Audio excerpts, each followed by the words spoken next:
Hi, Susie. Just test 1, 2. Is this sound working? Yes, it is, Kip. Thank you. Appreciate that. No problem.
Ooh.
Susie, can you hear me?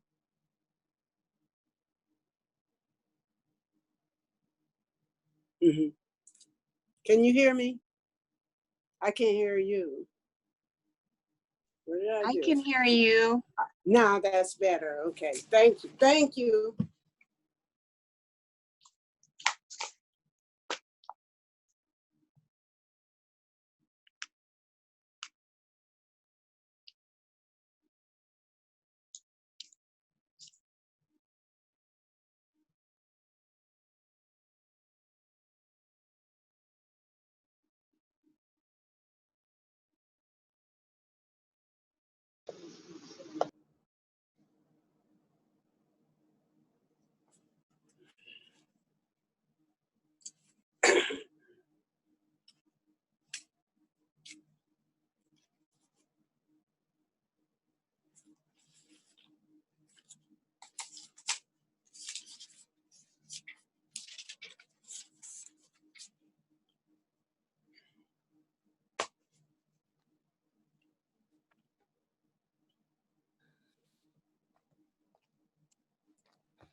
Oh, here we go. Okay.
Tessie, you need to move, baby.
Susie, can you hear me?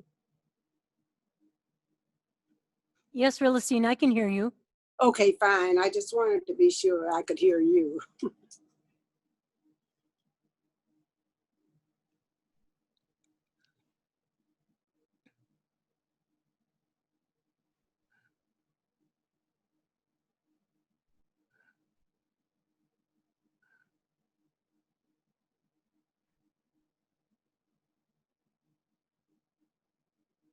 Philistine, can you hear Yes. me? Oh, good.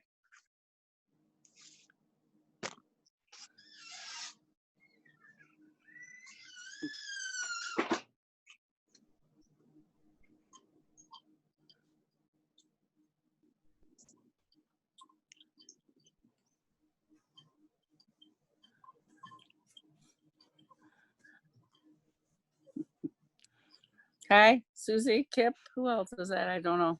Hi, Marcia. Hi. I can. Hello, everybody. Hey, Kip. Good to see you. Hi, Good to see you, Marcia. Hi, Susie. Ken. I was in your Good neighborhood to be yesterday, here. knocking on doors saying hi. Oh,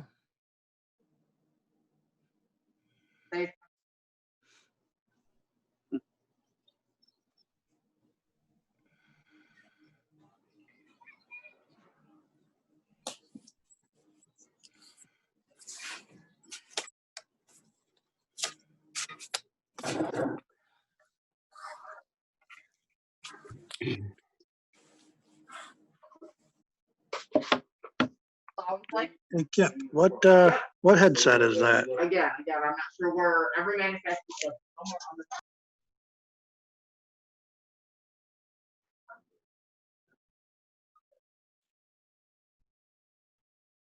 hello, John. Good afternoon. Bob? It Welcome. is it is Colonel Sanders. I see that. There'll be chicken after the meeting. Yes, I'm sure. Virtual chicken. No, we're having the real deal, real chicken. Oh, okay. Somebody's running it down right now, right? You have to eat it with your mask on. Okay.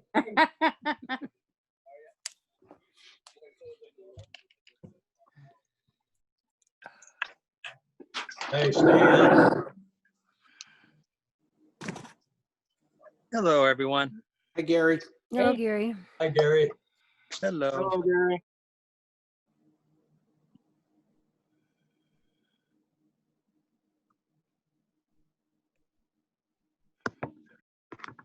Hey, Ken, we can see mainly your nose. Oh, that's good. There, Oh, much better. much better. You can see the books behind me and the minnow license. Yeah, That's I right. want minnows. Well, I think that one's from 1949 or 48. How many minnows does it take for dinner? Quite a few. Depends on how big a fish you are. Yeah, I'm a big fish. could have dip netted a bunch the other day off the dock. Well, Well, hopefully I won't have to leave the meeting again because the tree came down, but Yeah. this morning across the street in front of a doctor's home, down one Did came, just came it do down. any damage, John? I'm Did it sorry. do any damage? No, fortunately it didn't. It missed his neighbor's house by about 15 feet. Wow. Yeah. What are they, oak trees, John, that the ants are getting to, or? This particular is, yes, they're oak trees, and in this particular instance, most of them are over 100 years old, and they're Yeah. gigantic, just huge. They furnished the food for the carrier pigeons when the carrier pigeons were so rampant in this community way, way back in the 1890s. Yeah. John, do you remember that? Were you there? I was, Bob. He was probably shooting them. I was. I actually counted a lot of those birds at that time.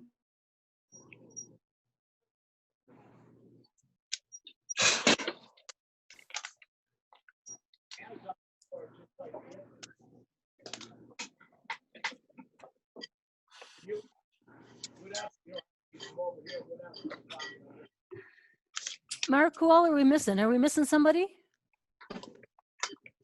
Charles on board? He's on.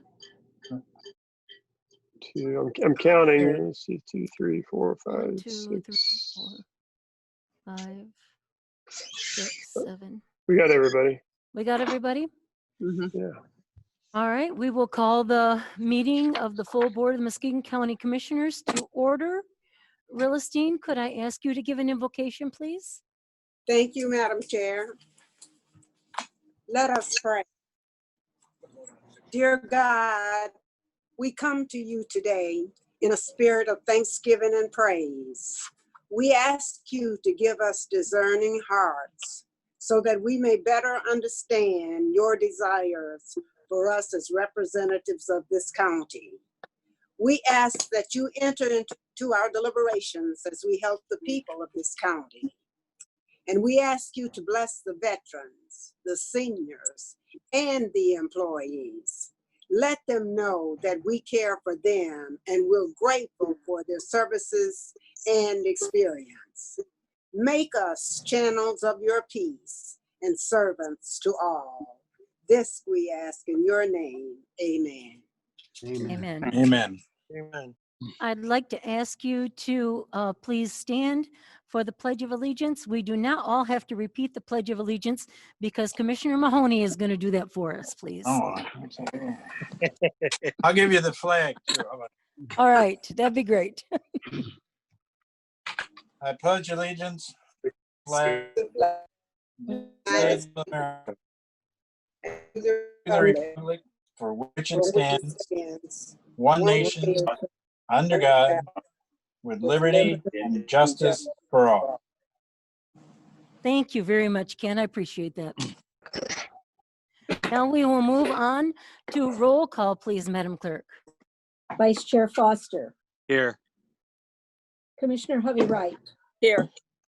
Chairman Hughes, Here. Commissioner Laring, Here. Commissioner Mahoney, Here. Commissioner Nash, Here. Commissioner Skolnick, Here. Commissioner Snyder, Sure. Commissioner Wilkins, Here. 9 present. And we do have a quorum. Next, I would entertain a motion to approve the agenda. So moved. We have Second. a motion and Snyder. support by, motion by Commissioner Snyder, second by Commissioner Nash.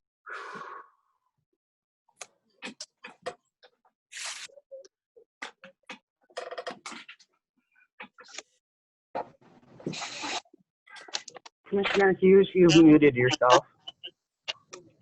Kathy, I'm going to leave myself unmuted unless I need to mute. So will you not turn me off, please? We're trying not to turn you on, Susie. Yeah, and you're doing a good job, but Yeah. but Kathy's got hold of the controls. Yeah. All right, Madam Clerk, may I have a roll call on approval of the agenda, please? Commissioner Hovey Wright, Yes. Commissioner Laring, Yes. Commissioner Mahoney, Yes. Commissioner Nash, Yes. Commissioner Skolnick, Yes. Commissioner Snyder, Yes. Commissioner Wilkins, Yes. Vice Chair Foster, Yes. Chairman Hughes, Yes, 9 yes. and that motion carries. Next is the approval of the closed session minutes of June 23rd and the regular session minutes of July 14th. So moved. Snyder, Support. second. We have a motion. Snyder, any corrections to the approval of the minutes? Seeing none, Madam Clerk, may I have a roll call, please? Commissioner Laring, I'm going to vote no on the closed session because I did not see them, the minutes, but to the regular meeting minutes, I'll vote yes. thank you. Commissioner Mahoney, Yes. Commissioner Nash,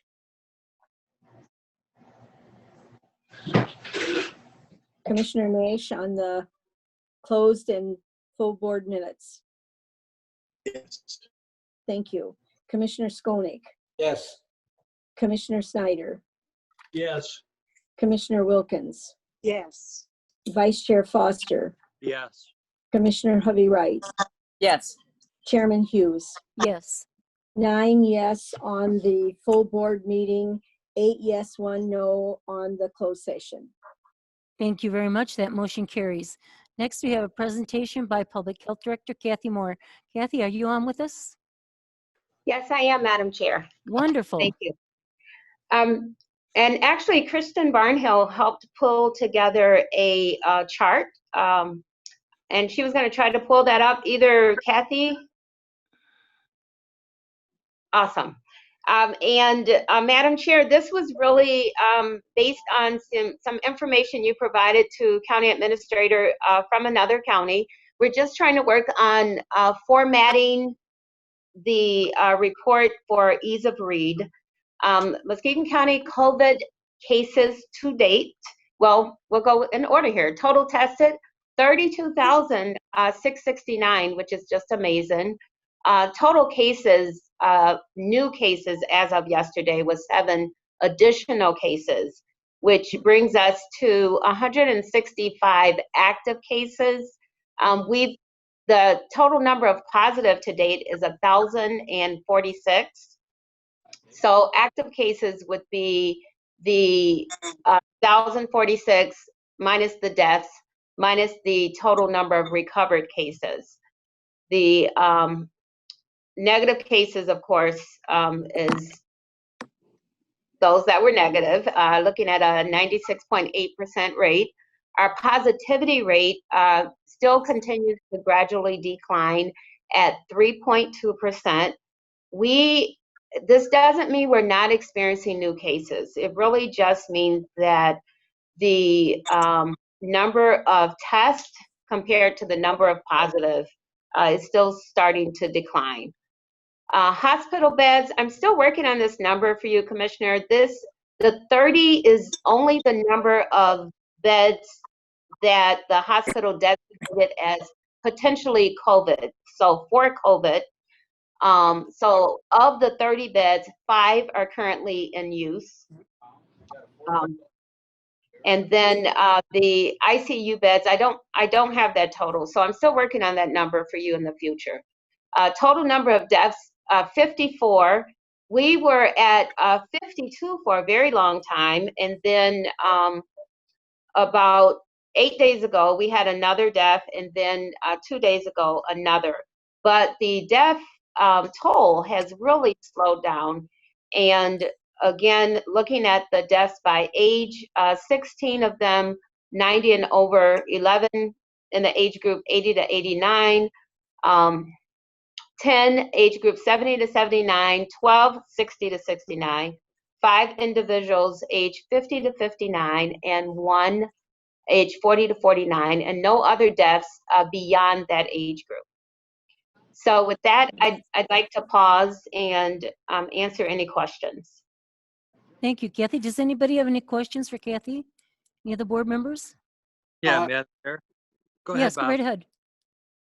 I was just going to ask Kathy, since there was only one reported death in the age group 40 to 49 and none below that, does that indicate that maybe the school should open? Well, you know, I would really leave that battle between those people who choose to get into it. But the research shows that young people do not carry the virus as much as adults. Also, they are not impacted as severely as adults. But the other side of that is that they engage in more social activities with touching hands and nose and other people and frequent surfaces, so much so that their risk of spreading it is a higher risk. And so that is, I mean, there's arguments on both sides. I've been meeting with the superintendents as arranged by John Severson from the MAISD. I meet with the Muskegon County district's superintendents twice a week now. And, you know, there is varying degrees of readiness to reopen, but most of them are making plans, and all of them are not going to be in person, but they are making plans to continue instructions in September. Okay. Gary, did you have a question? Madam Chair, Bob covered it. I was going to ask about the schools as well. Okay. Does anyone else have a question for Kathy? All right. Well, thank you very much, Kathy. Appreciate that. Thank you.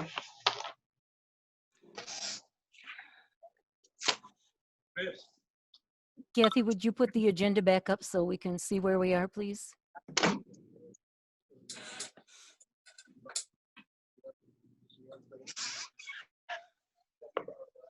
All right, we have Jason Wolford with us too from Muskegon County Central Dispatch. Jason, do you have a presentation for us or some information?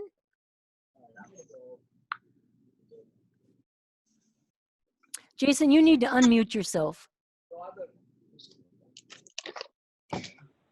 Sorry, can you hear me now? Yes, I can. Yeah. Thank you.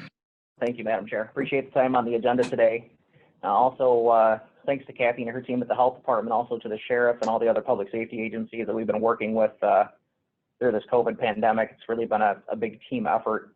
And I'm proud of our team here at Dispatch and also everybody else out there working to combat that and keep the community safe. So thanks to everybody out there and also to the board for supporting those activities. If possible, I'd like to screen share. I do have a slideshow to give a brief update. All right.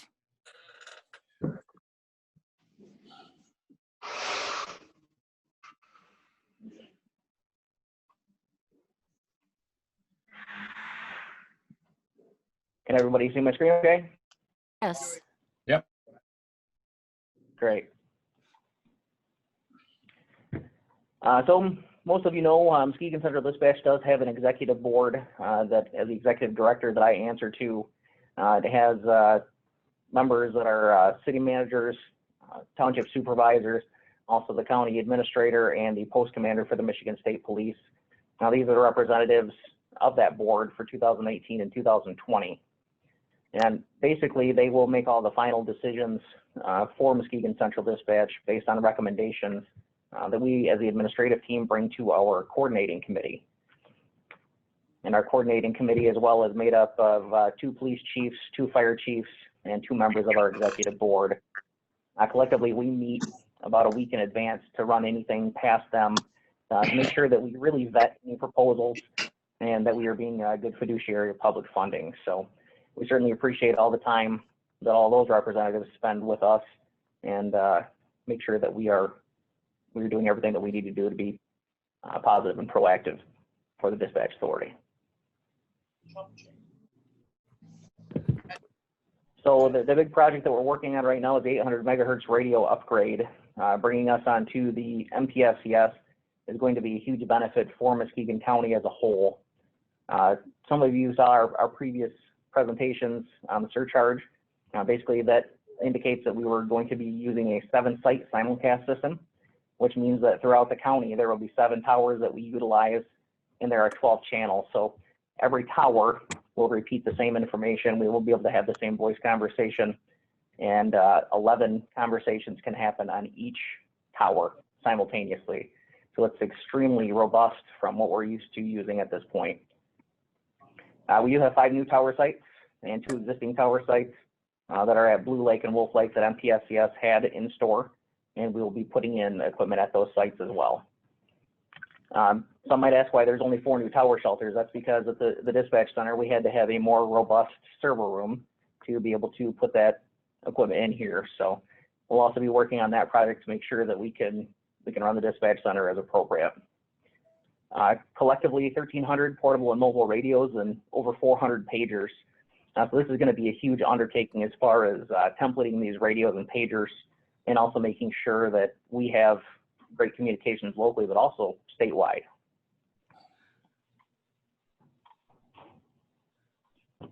This is some of the equipment that you'll expect to see out in the public here, probably late this winter, early next year. We are working on the templates with the MPSCS right now. Previously, we would be able to program any of our radios locally with really no interaction from anybody else. But because we're using a statewide interoperable communication system, every radio is issued what they call a code plug for programming. So we can ensure that those radios are brought onto the network appropriately. We have portable radios for out in the field where they're not in the vehicles, mobile radios when they are. And of course, our central dispatch consoles where there's the low right icon there that shows many of the talk groups that we'll be monitoring, as well as pager icons. So we're very much looking forward to that. Jason, can I ask a question? Those portable radios, Absolutely. how many watts are those? Are those 5-watt radios? The handheld ones? I believe they are. Okay, so they're. I know the VHF ones are right now. They may be down to 4 watt because they are digital and it doesn't require as much with more towers to actually get out. But I would say that they're either 4 or 5 watt, but I can confirm that for you. That's fine. I mean, they're powerful. Yeah. Okay. Thanks. They are. You're welcome. So this is a project timeline. Obviously, we had the surcharge vote last May, and I appreciate the support on that to be able to move the 800 megahertz system forward. Many know that we've had some challenges with the current radio system, and all the counties around us are going to MPSCS, so that would have left us in a pretty precarious position as far as mutual aid is concerned. An implementation committee was formed, and that's about 15 members. Now we have police, fire, EMS, med control, and our board of directors, making sure that we had everybody that's going to be a stakeholder at that table to make those decisions in the interim. Motorola is also a huge proponent of, as soon as they have equipment staged, they have to meet their benchmarks as well during the project. So a lot of this equipment was already shipped to us. However, none of it will be turned on. The warranties will not be active until they are active on the MPSCS network. Each of the sites were engineered specifically by Motorola engineers and also by Nokia for microwave purposes. That's for the backup. These locations were identified as the best in the county to support that simulcast system. And most of these at this point have been firmed up. We did get a final approval from the Montague City Council on the 20th, and we're working with the fire district there on a lease agreement. The lease agreement was pretty much standardized from the MPSCS as well. There are a few nuances for each of the municipalities. Outside of that, we did purchase a piece of property for $1 from Muskegon Township, and that's where the Stebbins Tower will be located. At this point, we are looking forward to the fall and winter. The build out will continue. We'll be working with the MPSCS on all those templates and making sure we can start doing some programming. Once that is completed, we'll get with all the department heads and start getting some of those radios installed into vehicles. Although they can't be used yet, it's going to be a long process because there are going to be over 1,000 radios going out into the field.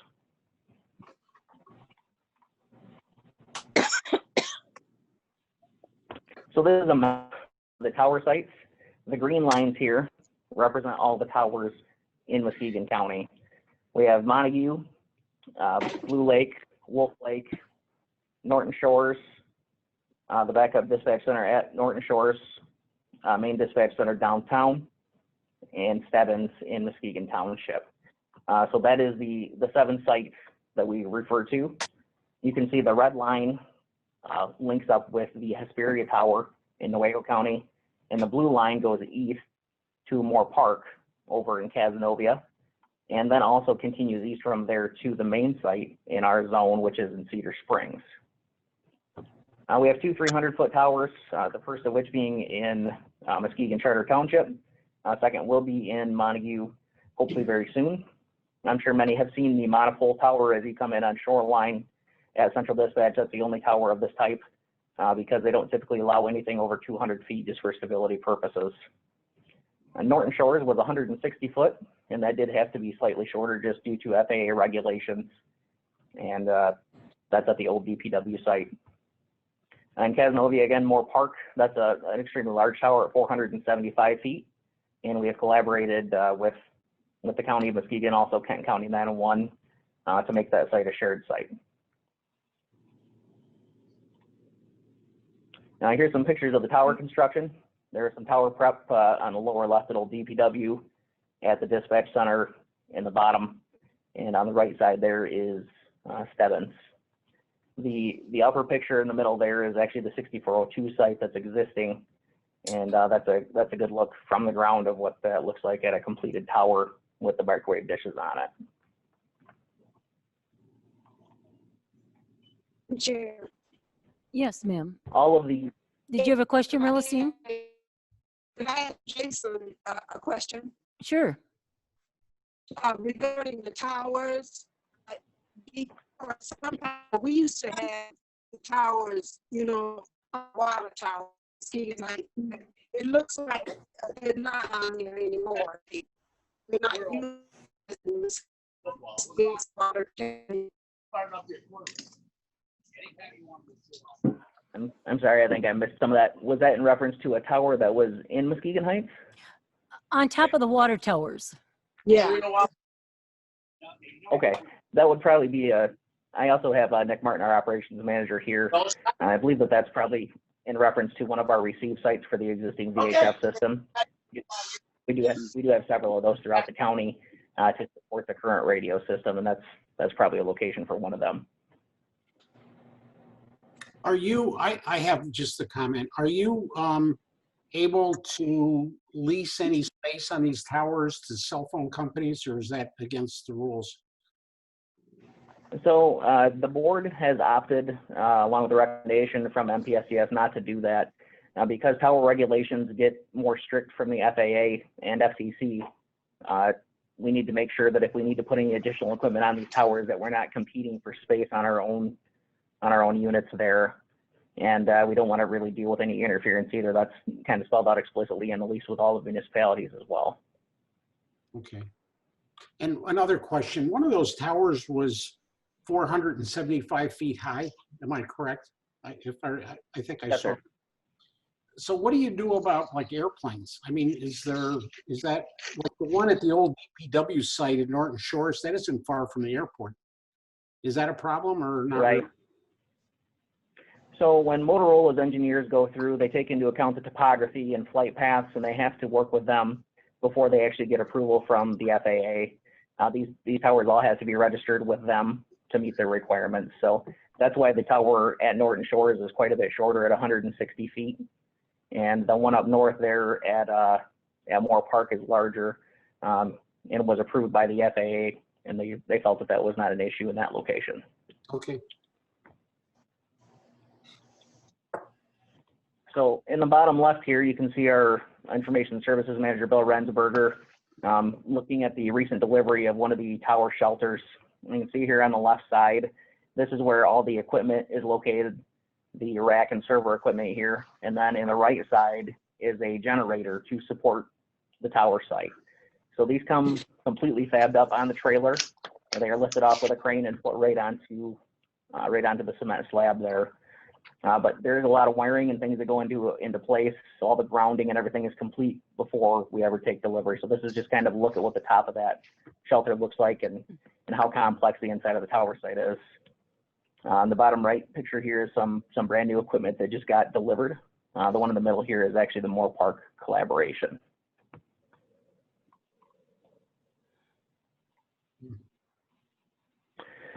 So as of now, our financial status, we've taken in about $1.8 million towards the surcharge project portion. And these revenues are on track. However, we do want to make sure we have a full year in to be able to evaluate all of that revenue. So most of the cell phone companies make their deposits on a quarterly basis, but some of them still do a monthly basis as well, but they are at least 1 month behind. So that's why we only have revenue projections, or revenue completed, rather, to the end of April 2020. Jason, and I know that was discussed. One more question. So what if somebody doesn't pay their cell phone bill? Is the telephone company responsible for it? Yep, the cell phone company is responsible for making that up. And since the Senate Bill 400 passed, we do have a little bit more ability to go after some of those cell phone companies if we feel that they are not paying their fair share. And those audits are completed by the Michigan Public Service Commission. Before that was passed, we really didn't have a good method to be able to collect those lacking revenues. Okay.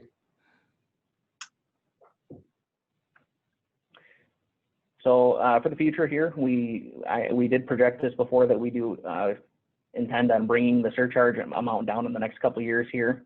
The first payment to Motorola will be nearly $2 million in January of 2021, and that's going to be steady throughout the entirety of the project for that 12-year period. Again, that was for the entirety of the radio project with Motorola.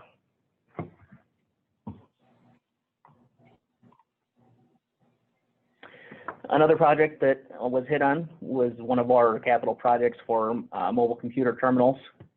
This is the GTAC 8140. We did have an MCT committee that was comprised of law enforcement, fire, EMS, I'm sorry, not EMS, but central dispatch personnel, making sure that we had all of our bases covered for a suitable replacement. And this is what the committee came up with. So we're very happy with that. It is a fully rugged device and has a full 5-year warranty. We've done some pretty significant background investigation and determined that their customer service is pretty well second to none. It'll be returned within 2 to 3 days if something's sent out to them. So we expect to take delivery on those here in the next 30 days. And then we'll work on making sure that all the computers are imaged through our information systems personnel and sent out for installation.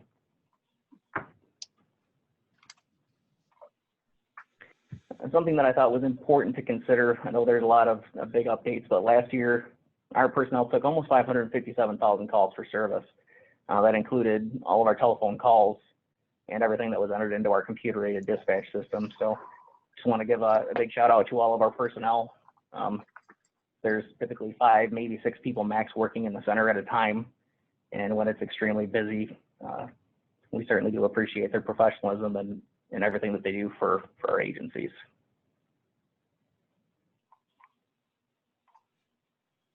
And that's what I have for you folks today.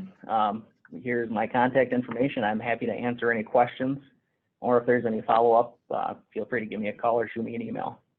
Thank you very much for the time on the agenda today. Thank you, Jason. Does anybody have any questions for Jason before we move on? I'd just like to compliment him on the presentation. I think it was very, very instructive. Thank you. Yes, it was. Thank you, Jason. We appreciate it so much. Thank you. Appreciate it. Yeah, thank you.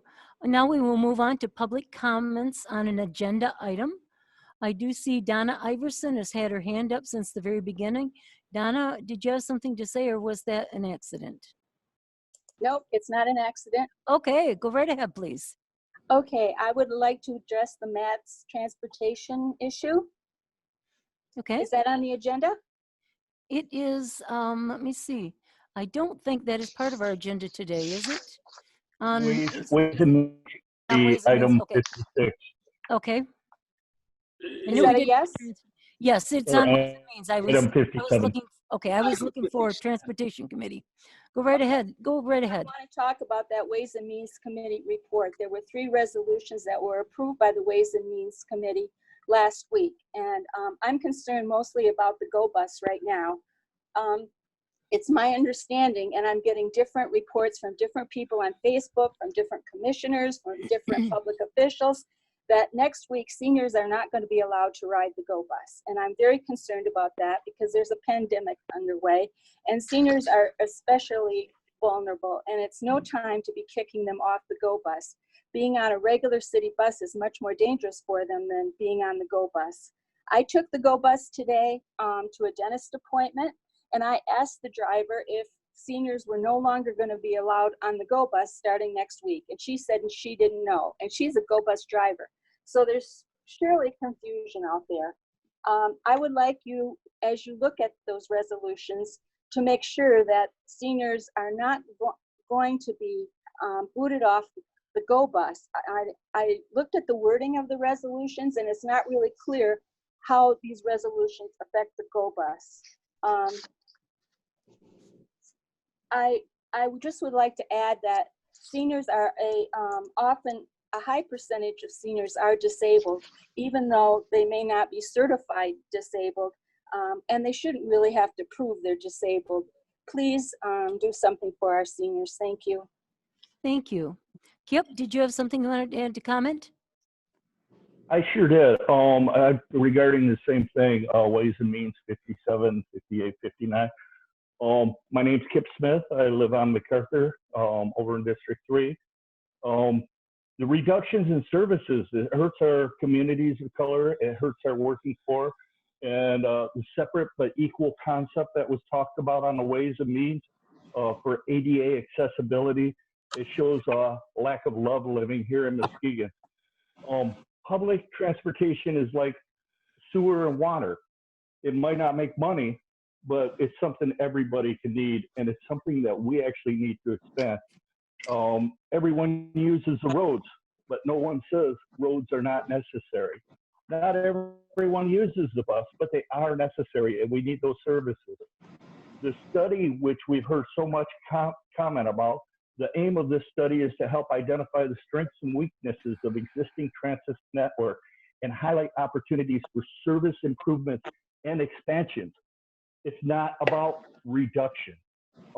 We have 480,253 passengers who rode the bus last year in the fiscal year 2019. Privatization of the part talked about privatization makes it a service about profit, not about service. It makes accessibility about squeezing past ADA guidelines in the least costly way as possible. It's not serving the residents of our community. And I strongly oppose the reductions in the services within our bus, and very, very strongly oppose the privatization of any portion of our buses. Even if it's just, we're only partly privatizing, but still keeping the other service, you're pitting competition against our own service that's about making money and not about serving our residents. So I do strongly oppose that, and I thank you for your time. Thank you, Kip. Anyone else doing any? Oh, yes. Coons? Jim, manager of MATS, did you have a comment? Yes, Commissioner. I'm just addressing item 58A and 58 on the Ways and Means. I believe those were intended to be March 31 dates. They're showing up as March 21 of 2021. So I think there was a change that needed to be made in the Ways and Means minutes that haven't been looked at yet. Okay. I will make sure that when a motion is made, that the correct date is in the motion. I do not see anyone else's hand. Does anyone else? I don't either, Commissioner. All right. I just checked and I do not see any more public comment. Now we will move on to the Ways and Means Committee report. Commissioner Skolnick. Thank you, Madam Chair.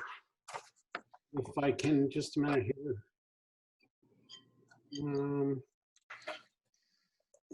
Okay, here we go. The Ways and Means Committee met on July 21st, 2020. It was recommended and I move. We've already read these at the meeting, so I'm not going to read every one. But the number will be fine. Number will be sufficient. WM 20/07-55, 56, 57, 58A, 58, and 59. And this includes the correct dates for March 31st, correct? Now I do see March 31st. No, if you look on the 58, it's not. It's not. 58 is not. Okay, it does need to be March 58A and 58. Yep, 58A and 58. 59 is correct. Commissioner Skolnick, does your motion include making those correct? It does. Thank you. Do I have a second? Snyder seconds. Commissioner Snyder seconds. Is there any comments? Commissioner Harvey Wright. Yes, I have a couple. One, I would like Mr. Coons to address the seniors on the GO bus as of the 29th issue to hopefully provide some clarification there. And also in my questions about the privatization of the microtransit, the reason Mr. Jones gave, or Mr. Lukens gave for privatization with regard to the equipment, the very expensive equipment that we don't have. If you could explain that as well, I think the public needs to know that. And then the third thing is that under 58, the second to last item.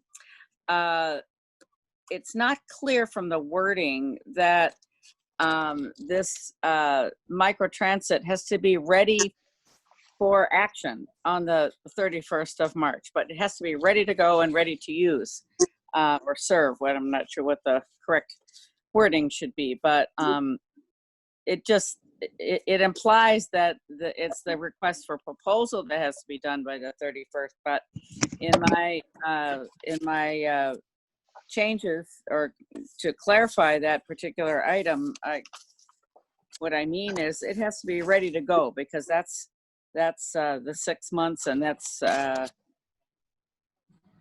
key part of the whole system. You can't have it without that microtransit.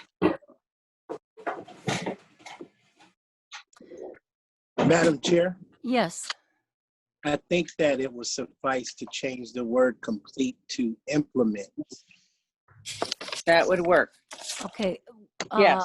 I will take that as a, I will refer back to Bob. Bob, I do believe that that was the intent when those motions were made. Would you be willing to include implementation by I'll accept that March as 31st? a friendly amendment. Thank you. So that will be the motion that we are voting on now. Are there any other comments? I have. Yes, Ken, I go right asked for ahead. clarification from Mr. Coons on those two items, the Go Bus and the Okay, I'm privatization. gonna let Ken go ahead in case Mr. Coons needs to Sure. answer something there. Go ahead, Ken.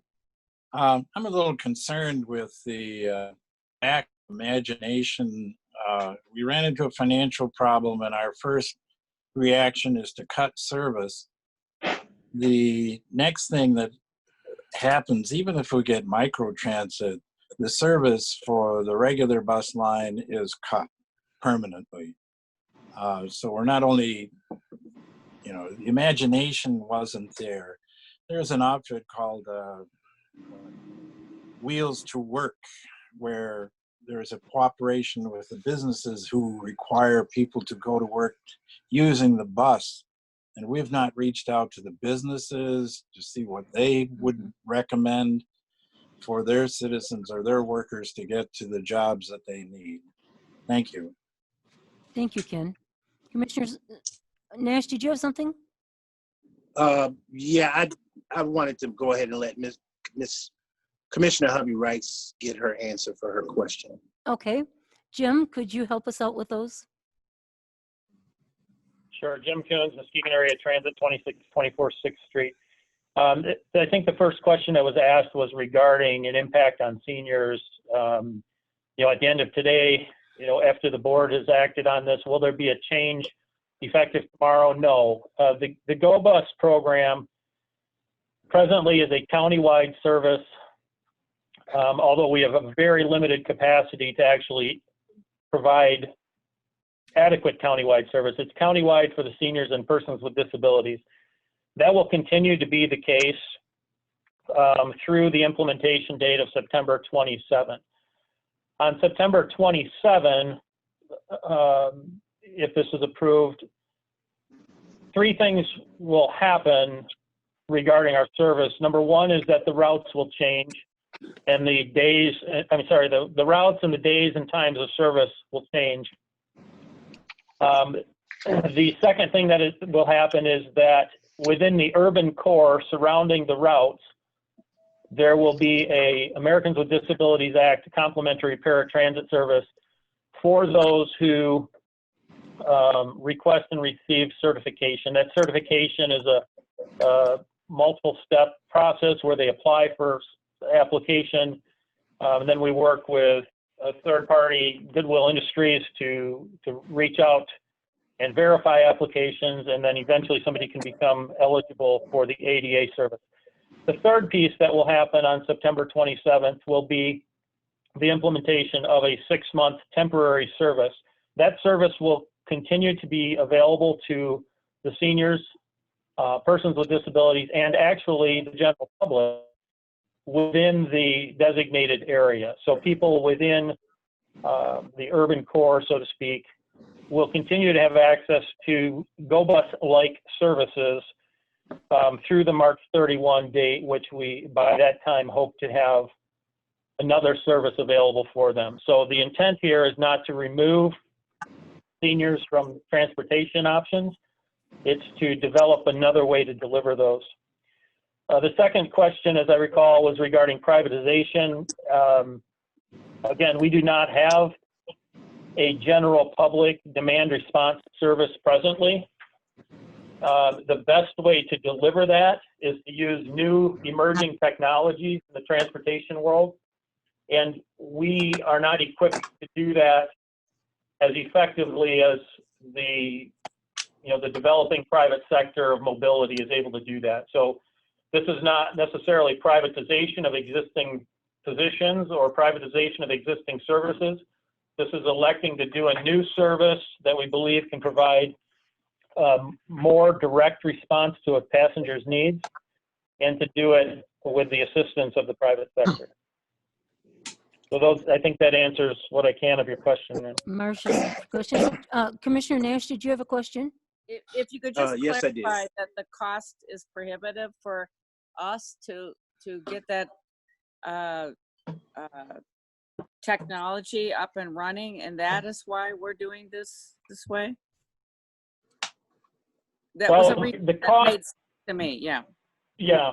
There was part of the study analysis was that to most effectively and cost effectively deliver that, we would be better to have the assistance of the private sector in doing that. So there was a cost element to it, but access to the technology was also effective. Okay, thank you. Commissioner Nash? Yes, I had a couple questions. First of all, just for clarification, all services that are running at this time will continue through September 27th, correct? That is correct. Okay. Now, the implementation changes will take place on September 27th, and this would also include the reserve a ride. Have we looked at the maximum capacity of number of rides that we were able to develop for this community? Say if every person called in and needed a ride daily, do we know the maximum amount of rides that we will be able to assist with within the community?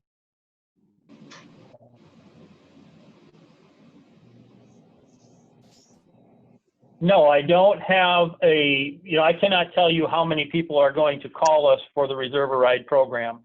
It's our intent to meet the capacity demands the best that we can.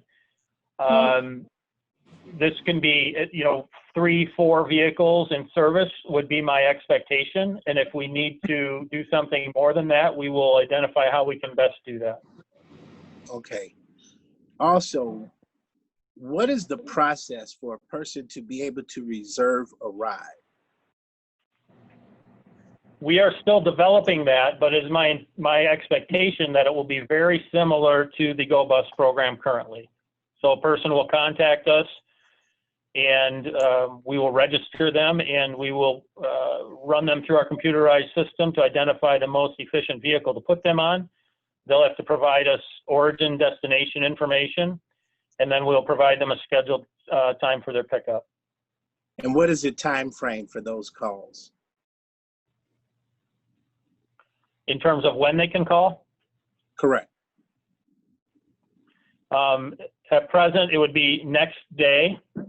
So they would have to call a day in advance, and we would allow them to call up to 14 days in advance, just like we do now for the Go Bus program. So they can call up to 2 weeks in advance. That is what we're intending, yes. Okay. Do we know currently how many rides that we are not able to supply because of capacity?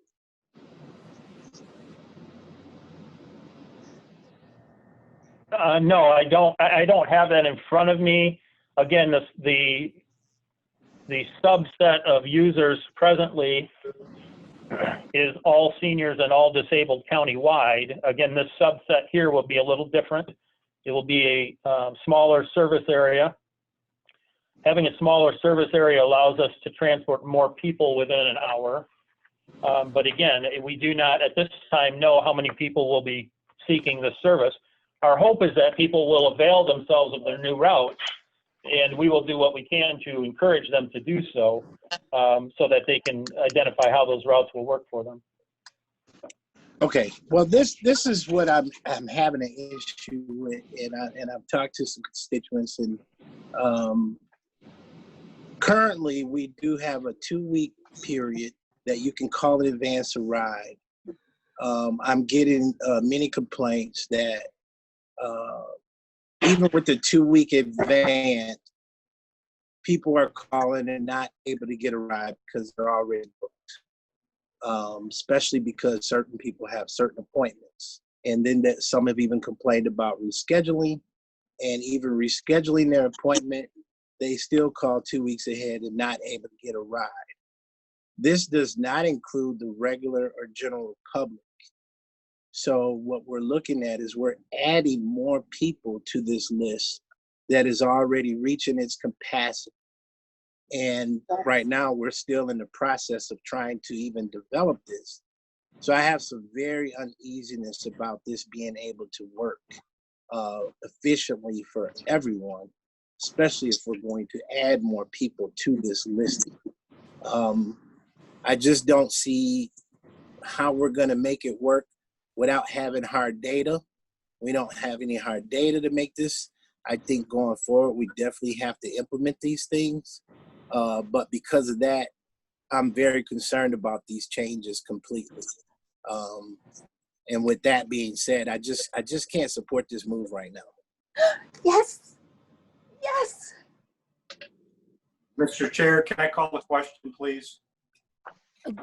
Is everybody that has a comment? Mr. Chair, who's leading this Ways and Means Committee meeting? I'd like to call the question, please. I'm just Everyone trying to make has sure to have everybody time to be able to discuss everybody if they gets have a time to question. make a question. Is anyone else? Madam Chair, I Seeing believe none, we will Commissioner move on Skolnick to the. here. Mr. Laring, we need to hear from the public. We've already heard No, from the we can't hear Yeah, from the Mr. public now. We are in the Oh. meeting. Sorry. So we will move on to a roll call, please, Madam Clerk. Commissioner Mahoney. Commissioner Mahoney on the Ways and Means roll call. Madam Chair, Yes. we're voting on the entire Ways and Means agenda. Is that correct? That's correct. That's correct. Okay. I think there's some other commissioners that had some questions. We're missing out on that. I asked them, they did not. Commissioner Wilkins is trying to chime in. I believe Commissioner Skolnick is the chairman of the Ways and Means Committee and leading this. Actually, you're No. wrong. No, true. Madam This is a full board meeting. I'm in charge. Madam Chair, may I just Yeah, right ahead, Commissioner Skolnick. technical question? When a commissioner, like Commissioner Laring just did, calls the question, there's no discussion, I don't think. I mean, I'm not saying it's the right thing to do, but maybe corporate counsel could chime in on this. Mike, does everybody get a chance to speak before we call the question? So sometimes that's within the moderator. I was just looking at your adopted rules.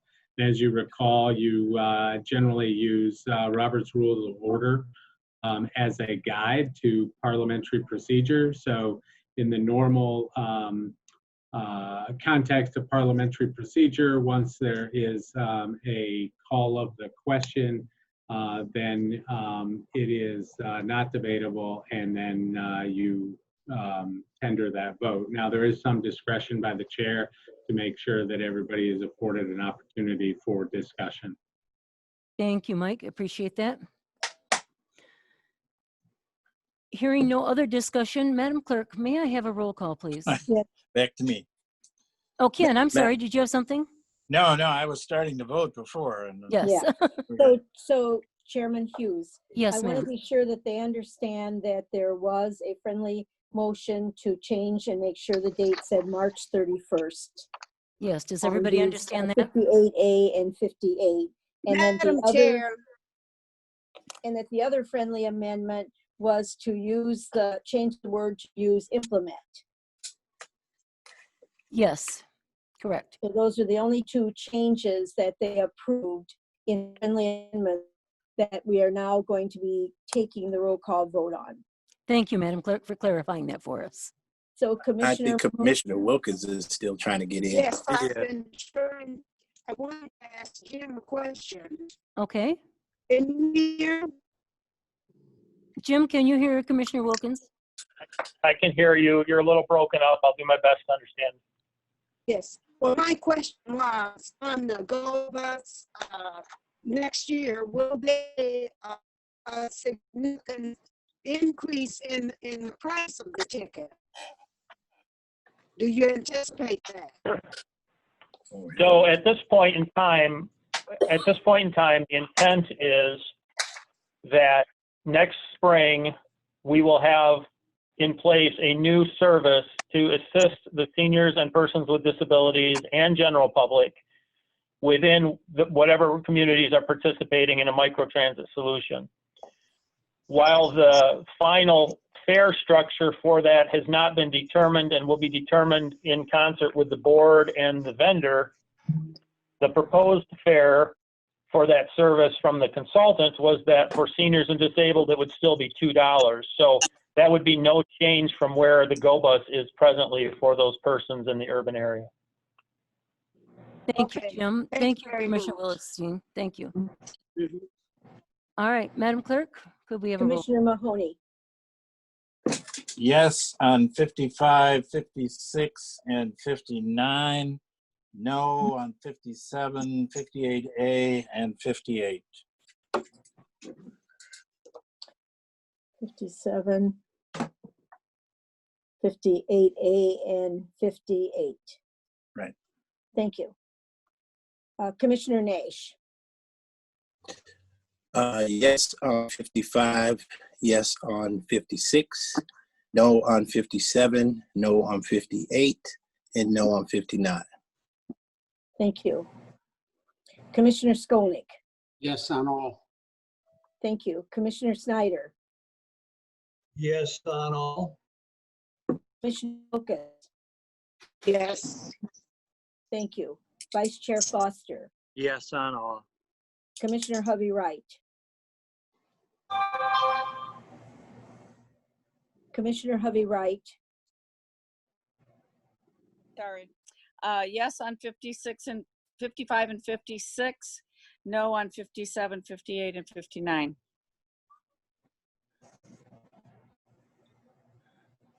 Thank you. Commissioner Laring. No on 55, no on 56, yes on 57, yes on 58A, yes on 58, and no on 59. Thank you. And that was no on 55. Would you repeat your vote again? Yes, ma'am. No on 55, no on 56, yes on 57, yes on 58A, yes on 58, and no on 59. Thank you. And Chairman Hughes. Yes. And that will give us 1, 2, 3.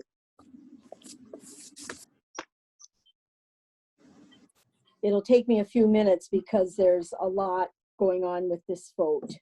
All right, So why don't we'll just give you a minute and we will move on. Thank you.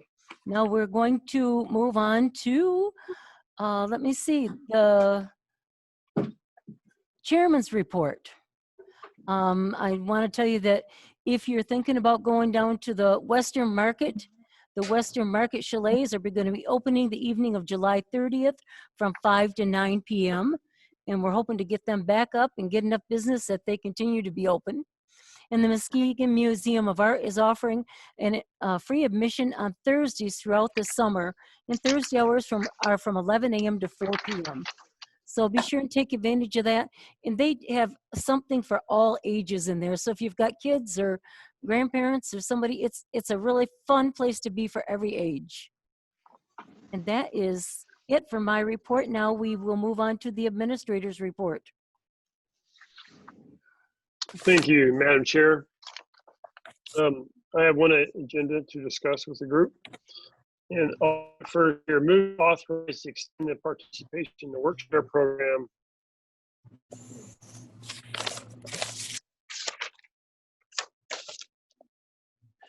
That didn't have a time frame on it.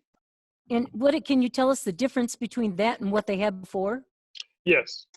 So the current workshare program that we just finished up last Friday,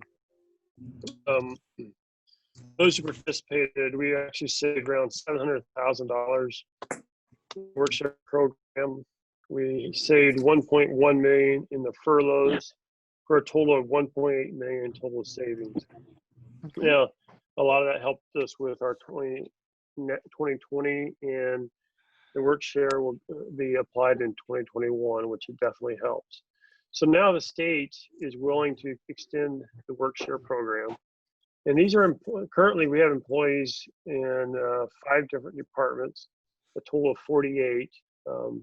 Several of them do want to participate. It's a 1 day that they're looking at 8 hours out of the week that they're some are volunteering for, and other ones are not quite, the need is there yet. So we are working with those employees, working with those directors, try to find additional dollars for 2021. Now, the difference between this one and the one we just got over with, the feds agreed to pay the $600. So that came to an end. But as you well know, the feds are discussing another $1,200 to all, well, not to all, but the majority of the people. But they are also discussing additional $200 to continue the workshare program. My understanding that has not been resolved because one party believes it should be higher than that, while the other party believes it should be 200. So it's at least going to be 200. So we figured out any employee roughly making $35 an hour or less would benefit from this as well. So again, we have a benefit for the employees to participate, and we also have a benefit for us, the county, to save the local general fund dollars to help extend our general fund needs through 2021. So with that, we're bringing it back. There might be additional departments continuing. The big interest in this whole discussion is it continuing through September 30th or just continuing through December 30th. If it does go through December 30th, where the feds agree to do the 200 or greater, that'll be an interesting, see who participates in that as well. We are working on the 2021 budget. We're getting close. We're not there yet. So we might use this as a tool to help save additional dollars as well. So employees, what reason we're bringing this to you now, employees can start participating as early as this week.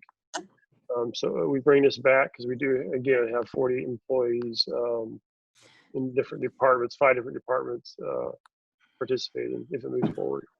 Will the employees have a choice whether to participate in this, or will it be mandatory? Right now, we're looking for volunteers, but there are a couple departments that are using this to help balance their 2021 budget.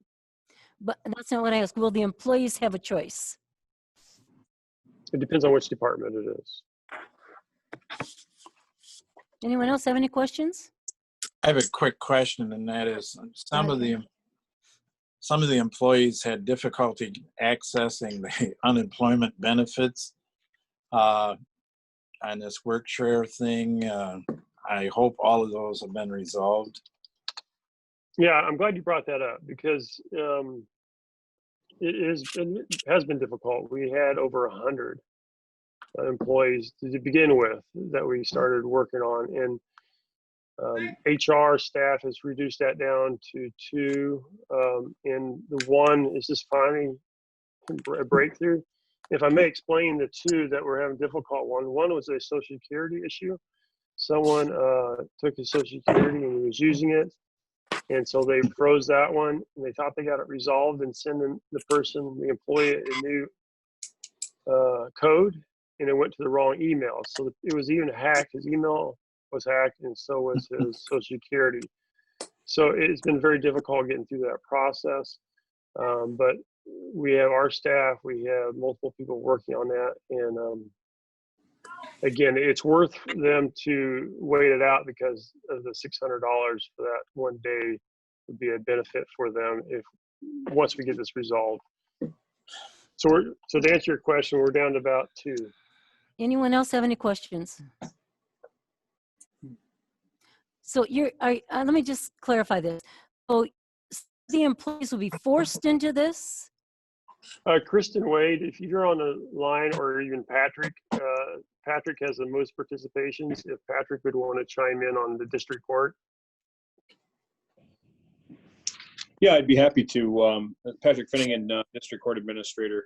The real incentive for the court in participation in this phase of the workshare program is the fact that the county administrator and the budget team is willing to help apply the savings that are realized by the general fund to the FY21 budget cuts. In discussions with the chief judge, and we made the determination that we would agree to participate and have the vast majority of the employees of the district court, myself included, continue with 8-hour per week furloughs as part of this workshare program, so that we may realize the savings needed that are projected in the FY21 budget process. This is viewed by me and by the chief judge as a way that we can preserve everyone's employment with the court without having to consider layoffs of employees in the next fiscal year. There's, as I'm sure all of you understand, there's only so many savings that can be had by reducing paper and office supplies.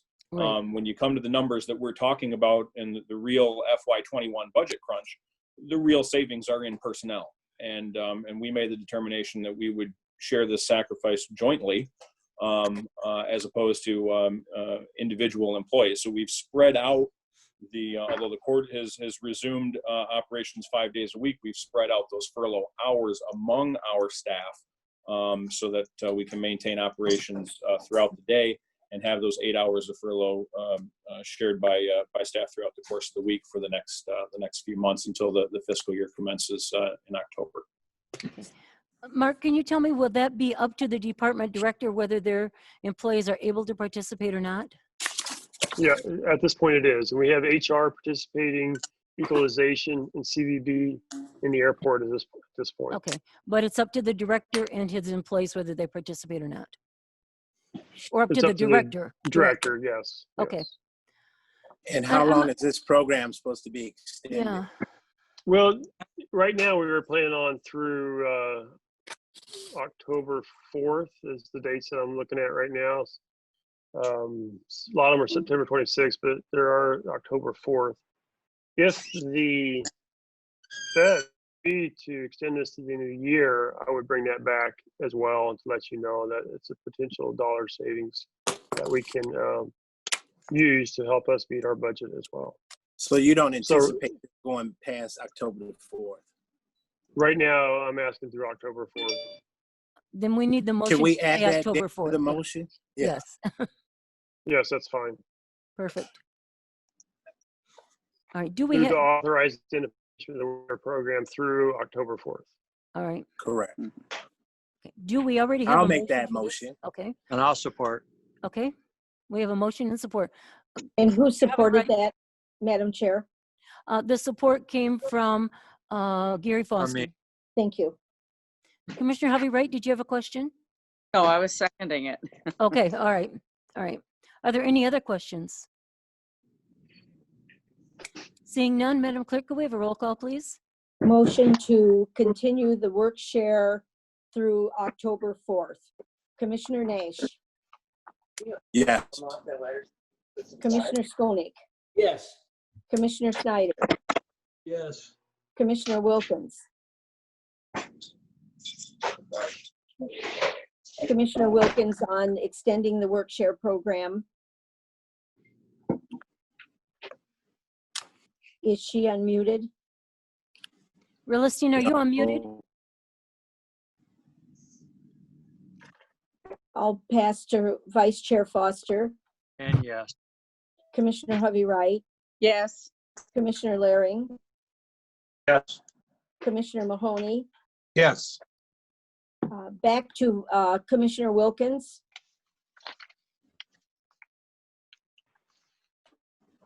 And Chairman Hughes. Yes. 8 yes, 1 not voting until she would respond. All right. Thank you, Madam Chair. That ends my report. All right. Clerk Waters, do you have a count for us on the? I do have a count, and I want to thank you for giving me additional time. This was a complicated one, and I'm the results. And what I am going to do is be posting tomorrow morning early. And if you commissioners find that the vote is wrong, please let us know right away so we can make the corrections immediately. Okay. So on number 55, this is for the Ways and Means roll call vote. On 55, 8 yes, 1 no. On 56, 8 yes, 1 no. On 57, 6 yes, 3 no. On 58A, 6 yes, 3 no. On 58, 6 yes, 3 no. And on 59, 7 yes, 2 no. And all of those motions carry. Thank you very much, Madam Clerk. I really appreciate the extra effort you took in that. Now, is there? My vote. Okay. Okay. Commissioner Wilkins, this is on the extension of the work share program through October 4th. How do you vote?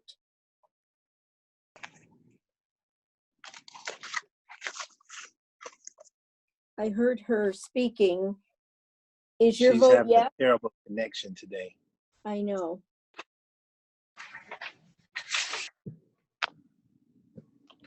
If I may, just have her give you thumbs up for yes and a thumbs down for no. All right. Realistine, can you just give us a thumbs up or a thumbs down for your vote on this? I cannot see her.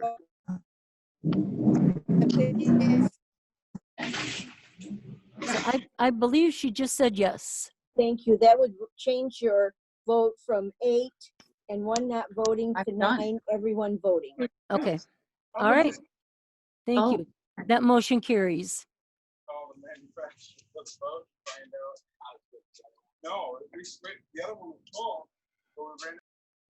All right, we'll move on to old business. And is there any old business to come before this committee? Yes, Madam Chair. Yes, go ahead, Commissioner Nash. I believe that we're looking for the data information to come from MATS regarding how we can track this data. I think another portion of that to be tracked also is this reserve a ride situation. It sounds like they may have some current data that we have not been privy to. Okay. But moving forward, I know we need to track that also. Not only track who's getting rides, but we also need to track who is not able to get rides so we can see the kind of capacity that we need to be able to serve our citizens. I definitely agree with that. And I also have some concern that it sounded like they might not be able to get authorized as handicapped in time to get the September 27th. So I think we need to find out what that date is, make sure people know what they have to do. And if they have their application in, those people should still be allowed until we find out they're either approved or not approved. And well, we don't certainly want anybody to be caught in red tape and not be able to use the services. Exactly. Is there any other comment from the old business? Seeing none, any new business? Is there any public comment? I have TB. Yes, there's two hands up. TB? Yeah, this is Tony Barnes. Real Hey, quick, I just wanted to touch base on when a voting member of any particular board wants to call a question. And some real quick remedial training that there's a technical term for this. It's called previous question, and it may be the most abused motion in all the Robert's Rules of Order. It's very common for people to shout out the word question, or I call it a question, the expectation that debate will immediately stop and the vote will take place, and that is wrong. That is not how that works. A member must have the floor in order to make this motion. You need to raise your hand and wait until the chair gives you the nod and recognize you before speaking. And when you make this motion, you're only suggesting that you would like to stop the debate and vote.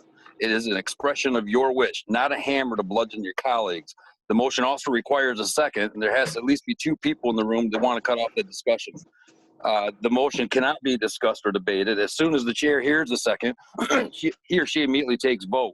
It takes 2/3 of the voting members in favor to cut off the debate. Therefore, the chair should make sure to do a hand call.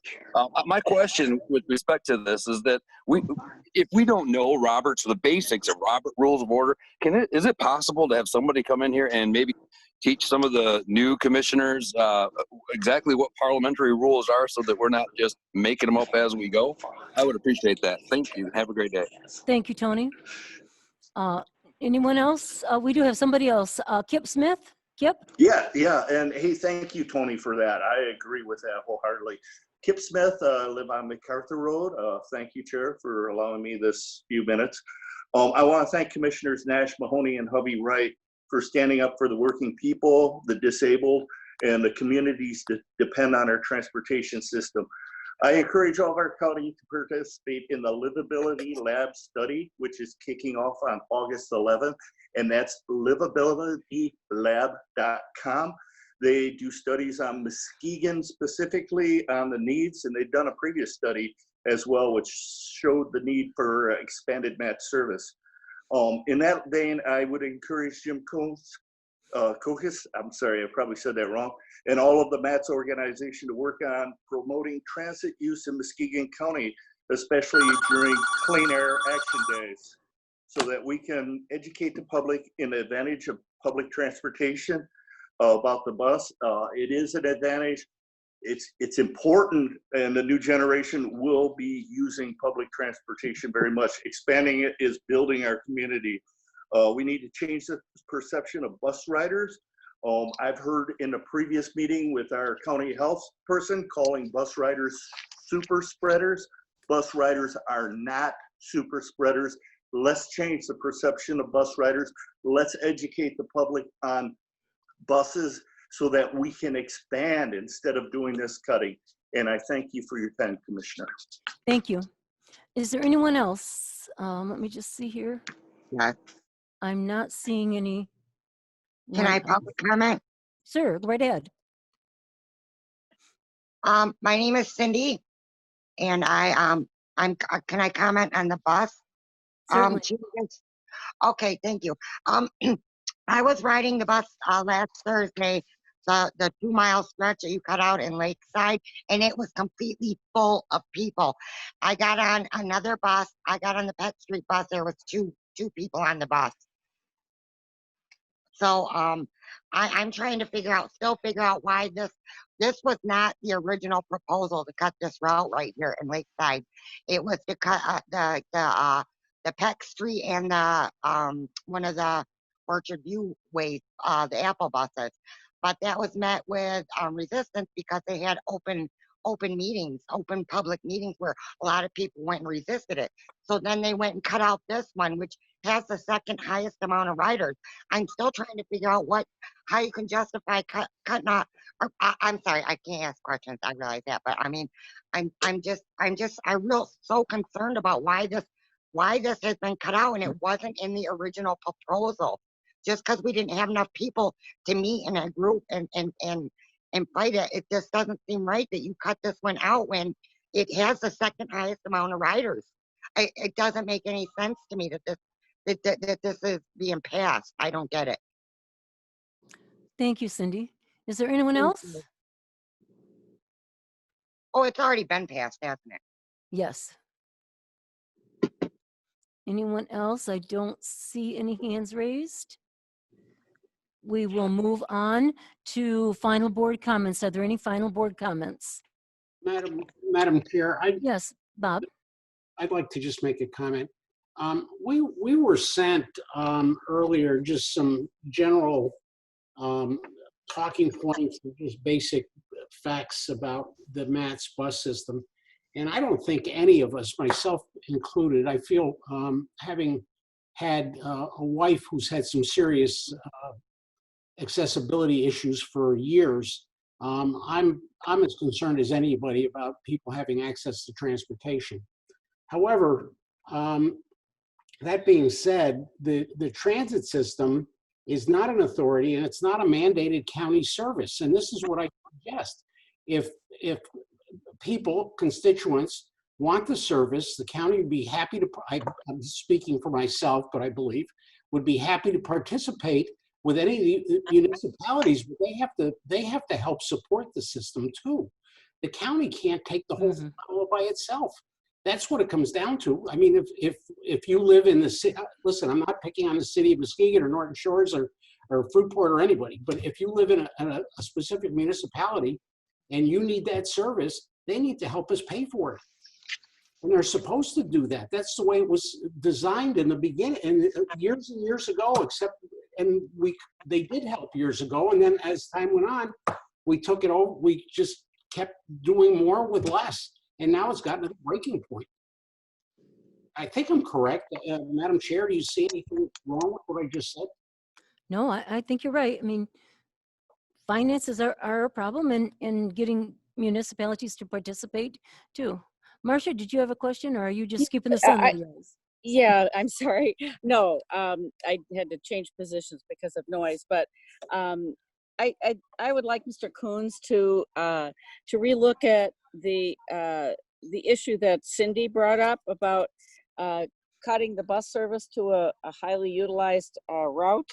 If a mistake has been made or tweaks have to be made, I think we need to be open to that. Thank you very Madam much. Chair, Anyone else? Yes, Commissioner Amoni. just in response to Commissioner Skolnick, the city of Montague and Dalton Township had chipped in to keep the MARC system going, a bus route up north, and they dropped it anyway. So it's going to be hard to convince folks up here to participate if they lose the bus service anyway. Right, especially the service they were paying for. Right. Right. Yes. Madam Chair. Yes. Hear me? Is that Rilestein? It's Rilestein, I think. Yes, go right ahead, Rilestein. Yes, I mean, we've been living along the transportation since I've been on the commission. And I think it's time that we ask the schools or whoever.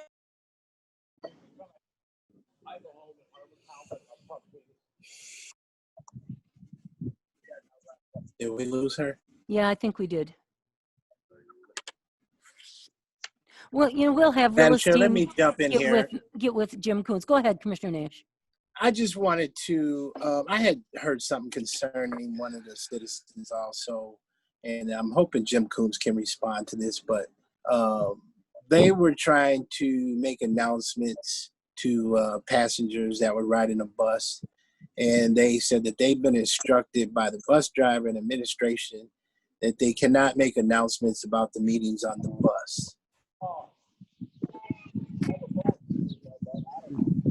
I actually don't know about that. I would think that would be the perfect place to make announcements about the bus. Well, that's why I was trying to see if that was true. I wanted to see if Jim would respond to that, because if not, we'll have Jim get back with us on that. Yeah, because I thought that. And Jim, go right ahead. Jim, go right ahead. Commissioner, if I don't know the exact instance that your person brought to your attention, but there was a non-county meeting being held and that people were soliciting information on, and you know, we don't typically allow soliciting at the terminal or on vehicles. I'm not aware that there was anything regarding a county-related or MATS-related meeting where we didn't get the information out or allow it to be rebroadcast. Thank you, Jim. I appreciate that. Okay, I just wanted to make sure because they're making announcements about a county open meeting. I think they should be able to do that because we do have a hard time spreading the word, and that's what they're trying to get out. But from what they conveyed to me, that they were told that they couldn't even make announcements regarding those meetings. Okay. We'll make sure Jim clarifies that with his bus drivers. Thank you. Anyone else in final board comments? Seeing none, I will entertain a motion to adjourn. So moved. Support. And we are adjourned. Thank you very much.